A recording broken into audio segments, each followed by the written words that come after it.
Hello viewers, நான் Jose. Wolf talk வீட்டு நாய்களும் காட்டு ஓநாய்களையும் கலப்பின முறையில் உருவாக்கப்பட்ட நாய்கள் தான் இந்த உல்ஃப் டாக் ஹைப்ரிட். பார்க்குறதுக்கு ரொம்ப க்யூட்டாக இருக்குன்னு நினைக்காதீங்க. டேஞ்சரான டாக்.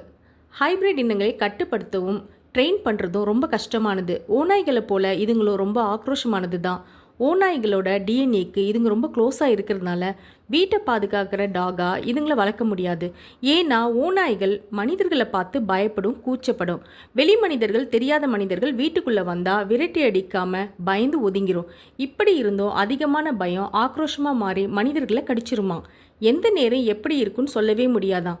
இந்த நாய் கடித்தாலும் நாய்க்கடிக்கு போடப்படுற தடுப்பூசி வேலை செய்யுமான்னு கேட்டால் டவுட்டு தாங்க.